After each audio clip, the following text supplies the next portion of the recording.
Boa tarde a todos, a todas. Sejam muito bem-vindos.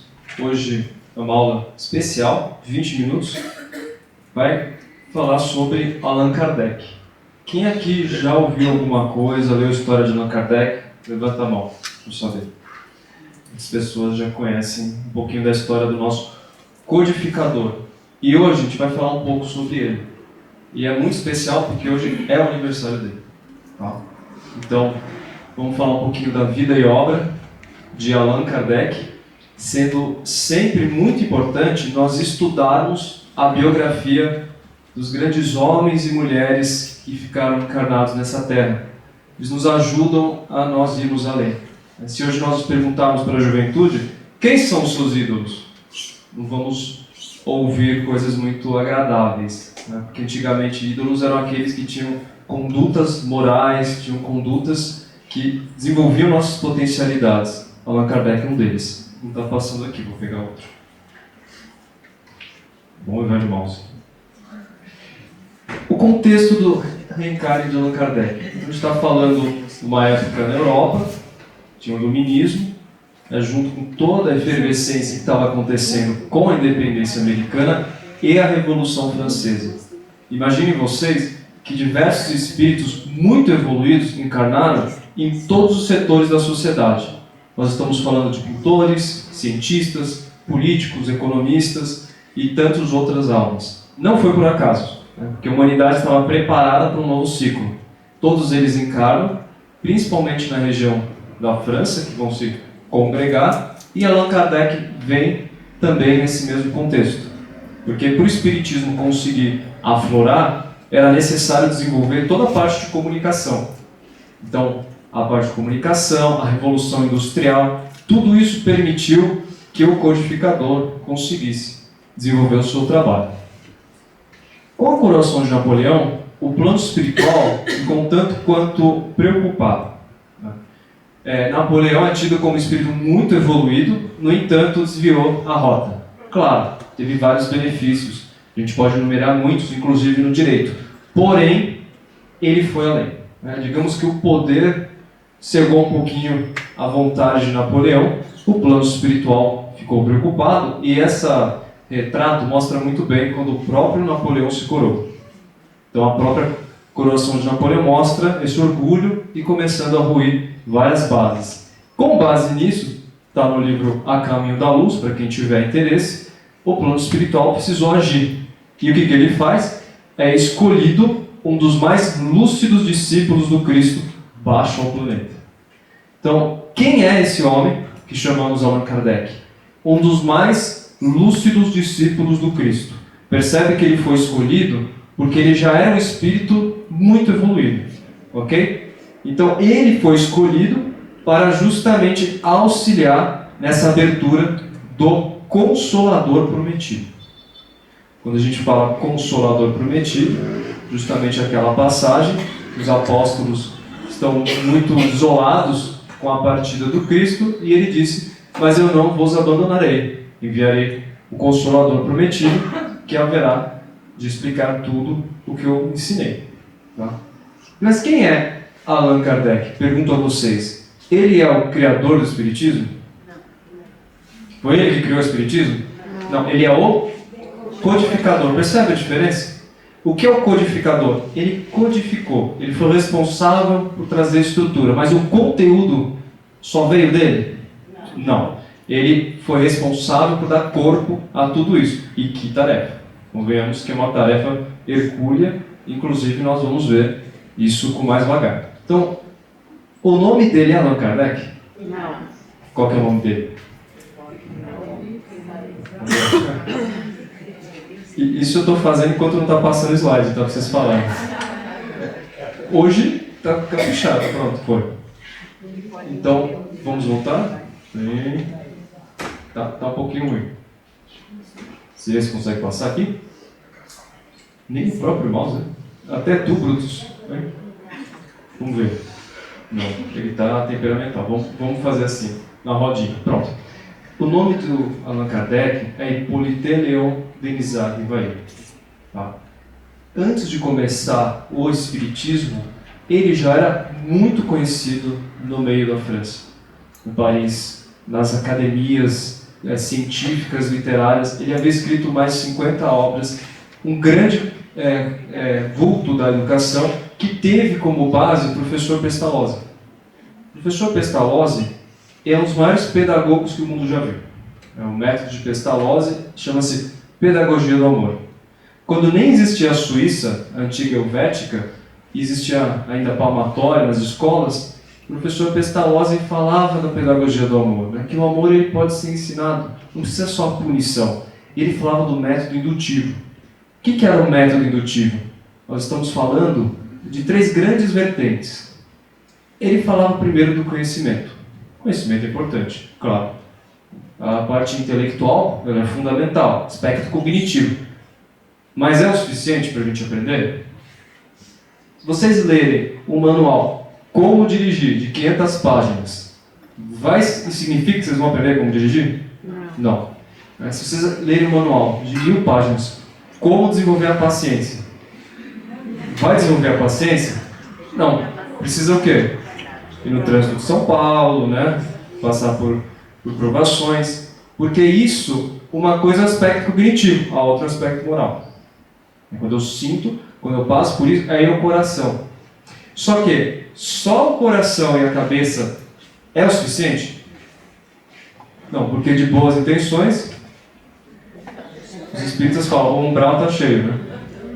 De boas intenções, o inferno está cheio, como a gente fala. É preciso mãos, senão não transforma. Se eu tenho conhecimento e entendi, mas eu não corporifico, eu não faço, isso não adianta. E aqui você tem o método de Pestalozzi, que vai trazer justamente a raiz da palavra educação, que é extrair e conduzir. Mas não é o que a gente vê hoje em dia. Geralmente a gente só conduz, né? Não extrai do indivíduo de fato. E Allan Kardec foi um dos principais discípulos de Pestalozzi, que foi discípulo de Rousseau. Você vê a base, é uma base muito forte da educação. Tanto é que o professor Pestalozzi, quando ia viajar, deixava quem no lugar dele? Kardec. Kardec ficava no lugar dele, em vários momentos. E ele tem uma base muito forte da parte da pedagogia. Por isso que o Espiritismo é muito didático, né? Tem muita parte dessa pedagogia. E ele começa a dirigir a escola, depois ele cria a instituição dele, e ele já ensinava uma série de disciplinas, química, física, astronomia, ajudava pessoas que não tinham condições de estudar a criarem um instituto também para essas pessoas, lecionava até a noite, junto com a sua esposa, que também tinha um sonho de fazer com que essa educação aflorasse, e ele era poliglota, ele falava alemão, inglês, italiano, espanhol, holandês, várias e várias línguas, além de ter desenvolvido uma série de obras. Então percebe que a gente está falando de um espírito extremamente evoluído, em todas as áreas do conhecimento. E ele, então, quando vai começar esse processo do espiritismo, já vai estar muito evoluído. Aqui, ó. Só o Rodinho está funcionando. Tá bom, perfeito. Tinha uma particularidade. Kardec era um homem de ciência. Ele estudava profundamente a ciência e principalmente as questões do magnetismo. A parte do magnetismo, Mesmer, o que aconteceu também no Brasil. Vocês sabiam que um dos grandes motivos do espiritismo ter conseguido enraizar no Brasil foi em decorrência da homeopatia? Pois é. Hahnemann estudava o passe espiritual. Hahnemann estudava a questão do magnetismo. E José Bonifácio de Andrada e outros, que acabaram estando lá na corte brasileira, eram grandes entusiastas disso. Então o espiritismo foi muito bem recebido no Brasil. Kardec era um grande estudioso disso. E ele vai se casar com Amélie, que também tinha essa missão de desenvolver educação. Então são 2 espíritos em missão, e ela era uma abnegada companheira em todos os momentos. Ela revisava os trabalhos de Kardec, ajudava em tudo em relação à sociedade espírita. Quando ele estava ausente, ela tomava a frente. Foi, assim, uma peça essencial, sem a qual nós não estaríamos aqui hoje. Então, o plano espiritual realmente designou 2 grandes almas para conseguir aflorar essa missão. Aqui vocês podem ver um hieróglifo, aqui, um papiro, onde você nota a imposição de mãos. Então, o passe espiritual é de hoje? Não. já se estudava bastante os efeitos do passe espiritual. Eu peço perdão por estar na frente do slide, no entanto, se eu vou para cá, ninguém me vê na câmera. Então, por favor, perdoem por essa questão. Eu vou tentar abrir um pouquinho aqui para vocês verem, tá? Como que começou, então, a questão do espiritismo? Nós estamos falando do que Arthur Conan Doyle, que é o próprio, o criador do Sherlock Holmes, designou de invasão programada. Uma invasão programada pelo plano espiritual que começou a pipocar em todos os lugares. Vocês já ouviram falar nas mesas girantes? Sim. Deve ser uma coisa muito comum, né? Imagina, você está no salão, de repente a mesa começa a girar, e aí você participa de movimentos, as pessoas começam a fazer isso. Começou dessa forma, com as mesas girantes. Tudo é documentado. E aí, o Kardec foi convidado para estudar esses fenômenos. E o Kardec achava isso uma grande baboseira. Quem acha que o Kardec ficou maravilhado, nossa, que incrível, vamos desenvolver? Não, ele ficou super cético. Ele não acreditava em nenhum momento. Tanto é que ele disse, só acreditarei quando me provarem que uma mesa tem cérebro para pensar e nervos para sentir. Então ele era muito cético nesse sentido, e ele era um dos incrédulos. No entanto, como ele tinha sido convidado por pessoas eminentes da própria Sociedade de Paris, com a qual ele tinha bastante afinidade, ele cedeu. Ele cedeu, foi na residência dessa família Baudin, e aí ele viu duas médiuns jovens responderem aí questões um tanto quanto complexas. Viu as mesas girantes e começou a observar que a mesa podia também formar uma espécie de um alfabeto. Então, quer dizer, eu colocava ali à disposição as letras e a mesa conseguia indicar quais eram as letras e se comunicar como se fosse um novo código. E ele observa aquilo com certa admiração e começa a tentar entender o que está por detrás, até que então ele diz que nessa sessão ele descobriu a chave dos problemas tão obscuros e tão controvertidos do passado e do futuro da humanidade. E era a solução que ele procurava em toda a vida dele. Então imaginem vocês, antes de existir o microscópio, se alguém falava que existiam as bactérias, você acreditaria? Ninguém conseguia comprovar isso, tinha algum efeito invisível, tá? Mas por você não conseguir ver, significa que não existe? Não. Não quer dizer que não existe. Então, o fato de você estar no mundo macroscópico não significa que não existe também esse reino. Percebe? Deus, que lindo. Onde já são?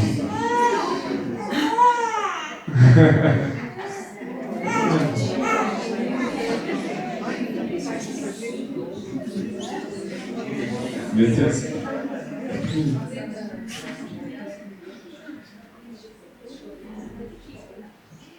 Então, quando você pega e coloca o microscópio, você vê que existe um outro mundo que é o mundo microscópio. Agora, o fato de você não ver as bactérias, os fungos, etc., não significa que eles não existem, certo?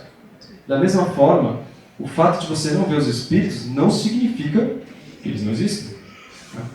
Só que qual é o microscópio no caso aqui? Os médiuns. Os médiuns conseguem ver e conseguem atestar. A mediunidade mostra isso. A mediunidade de hoje foi com o espiritismo foi desenvolvida? Em todos os momentos existiu. As pitonísias, a Grécia, os áugures, os romanos, sempre existiu médiuns.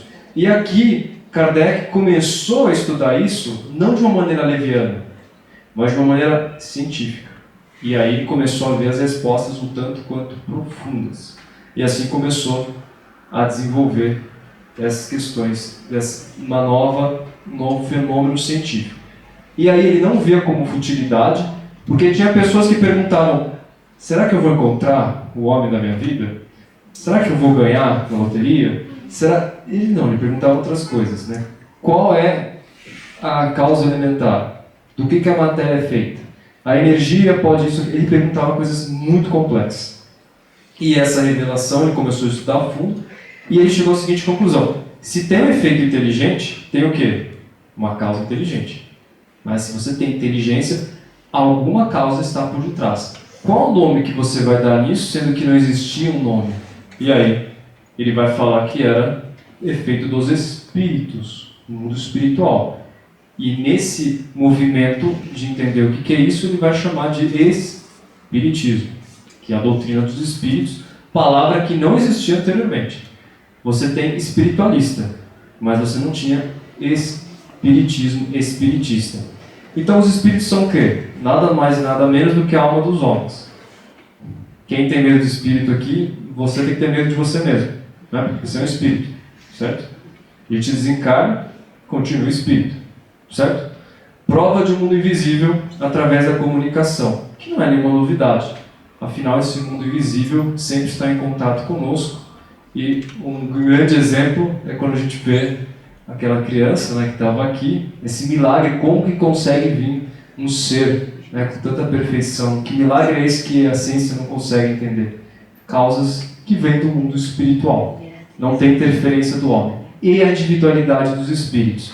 Então, se eu desencarno, eu continuarei com a minha individualidade, com a minha visão, com as minhas questões e a comunicação do outro lado também. Então, Kardec começou a observar isso e ele começou a colocar o método científico. E não pensem vocês que quando ele recebeu uma comunicação ele falava: nossa, que incrível, vou publicar agora no Instagram. Não é assim? Não, ele recebia, olha como era profundo. Ele fazia uma pergunta e ele enviava para vários médicos. E alguns médicos de outros países. E ele recebia as respostas. E nenhum médico sabia que o outro tinha recebido também. E ele via a resposta, e eram respostas iguais. Aí ele publicava, mesmo assim não. Ele passava pelo crivo dele, se aquela informação era fidedigna, e somente assim ele publicava. Então, quando você tem as comunicações espíritas, o Céu e o Inferno, por exemplo, que é um dos livros da doutrina, ele foi no cartório, viu a certidão de óbito, viu se a causa-morte realmente era aquela, conversou com os parentes, fez toda uma pesquisa para realmente atestar a individualidade daquele espírito e aí sim publicar. Então não é uma coisa sensacionalista, tudo tem base científica. E quem não acredita em encarnação, eu convido vocês a assistirem no nosso canal do CRE uma palestra que nós damos um curso sobre provas científicas da reencarnação. Tem diversas documentações sobre isso. Para aqueles que quiserem, basta ver. Temos um monte de casos. Então, Kardec fazia isso. Isso chamava de controle universal dos espíritos. E somente assim que ele conseguia entender que aquilo se tratava de algo que vinha do mundo espiritual. Ele vetou várias outras publicações. Ele teve um cuidado muito grande, junto com outros que se somaram à doutrina espírita, para poder publicar os seus livros. E o Espírito da Verdade, em 1856, e aqui é um fato interessante, porque muitos se perguntam: qual que é a minha missão aqui na Terra? Não é isso? Qual é a minha missão aqui na Terra? E Kardec já era 50, tá? Kardec já tinha seus 53 anos quando recebeu a missão dele. Portanto, na vida nós somos levados a circunstâncias que vão lapidar de fato nosso ser, nossas virtudes, nossas potencialidades, para quando for o momento. Então veja que quando ele, Hippolyte Léon Denis Rivail, começa a adentrar na causa espírita, ele já tinha passado por uma série de provas que prepararam ele para isso. Então, tudo que ele amealhou em vida, todas as questões que ele desenvolveu, era o que ele precisava para poder cumprir essa grande obra. E é o que ele recebeu, a missão que ele tinha, e falou: previno-te de que é rude a tua, porquanto se trata de abalar e transformar o mundo inteiro. E pensa que ia ser fácil? Não. Falaram para ele que vão ter pessoas que vão se afastar de você, vão ter pessoas que vão ter calúnia, malevolência, vão ter inimigos, vão ter traições, vai ter o seu peso da fadiga, vai ter muito sacrifício, não basta só a inteligência. Sua saúde vai ser comprometida, você vai ter que desenvolver humildade, modéstia, desinteresse contra os ambiciosos, para lutar com eles. Você precisa de inabalável firmeza, coragem, e mesmo assim não significa que a sua missão vai ser cumprida. E aí? Quem falaria sim, eu aceito. Nossa, mas o que ele tem contra mim, né? Fiz nada para ele, é outra coisa que vai acontecer, né? E é a mesma coisa que falaram para Longinos, por exemplo, que veio reencarnar como Dom Pedro II. E tudo o que falaram aconteceu. Tanto é que uma das mentes mais brilhantes que nós já tivemos, um dos espíritos mais evoluídos que nós já tivemos, na região da nossa nação, foi completamente ignorado pelos seus próprios. Né? E até hoje, pouco se ouve falar na grandiosidade que foi essa grande alma. Então aqui a gente vê, os espíritos já tinham falado. E Kardec, com base nisso, né, um livro que é Obras Póstumas, que ele não chegou a publicar em vida, mas foram escritos que depois foram reunidos, ele fala: Senhor, pois que te dignaste lançar os olhos sobre mim, para cumprimento dos teus desígnios, faça-se a tua vontade. Está nas tuas mãos a minha vida, dispõe do teu servo. Isso é uma resposta de um abnegado ser espiritual.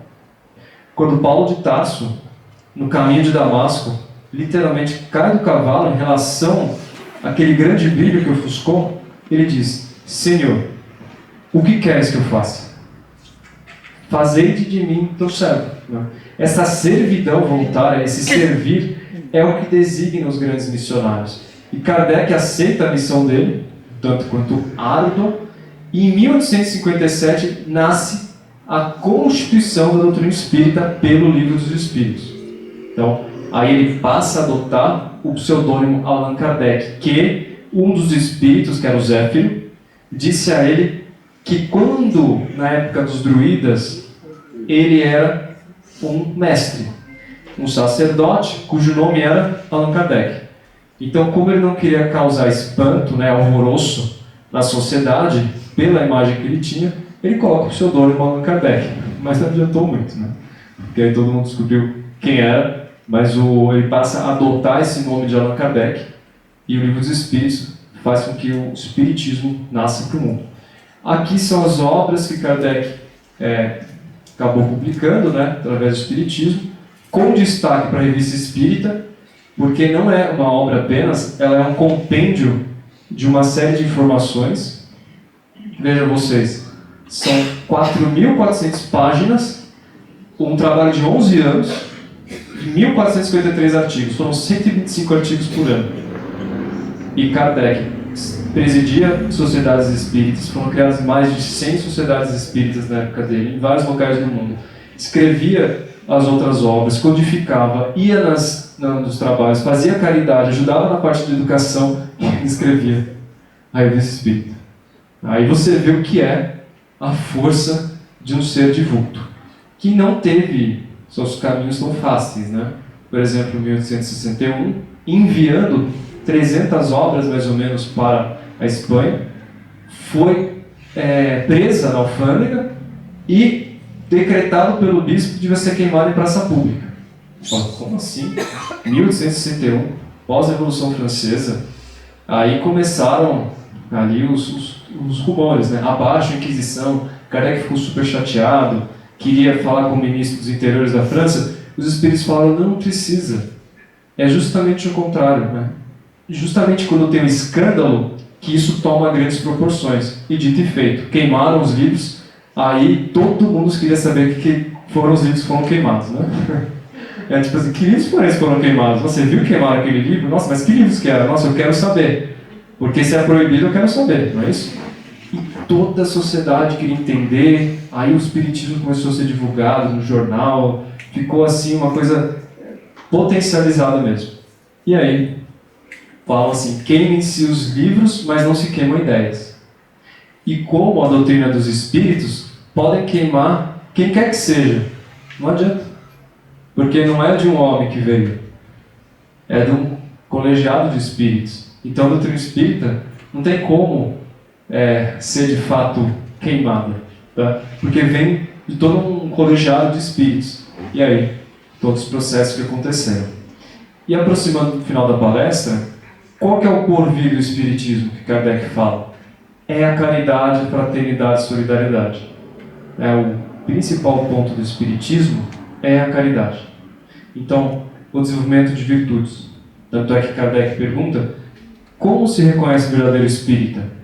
É aquele que vem sempre no espiritismo, que faz os cursos, que trabalha, que é organizado, vem direitinho, participa dos trabalhos de caridade? Não. Isso tudo é ato externo. Reconhece-se o verdadeiro espírita pela força que exerce para transformar suas más inclinações. É assim que a gente reconhece. Então é um trabalho muito interno desse progresso moral. E o bom senso encarnado, como foi chamado por Auguste Flammarion, que foi um grande astrônomo, né, o Camille Flammarion, ele vai desencarnar em 1869, com 65 anos, e Victor Hugo vai falar nos poemas: eu digo que o túmulo que sobre os mortos se fecha abre o firmamento, e que aquilo que aqui embaixo acreditamos ser o fim é o começo. Portanto, é muito importante, quando a gente olha Allan Kardec, ele permitiu que nós tivéssemos uma nova visão de mundo, e o Espiritismo abre espaço para a gente ressignificar nossas dores, nossas crenças, nossos problemas, de uma forma muito mais ampla. Então eu queria deixar o que está escrito na lápide dele: nascer, morrer, renascer, ainda e progredir sempre, sem cessar, tal é a lei. Então que possamos renascer todos os dias, que assim seja. Graças a Deus.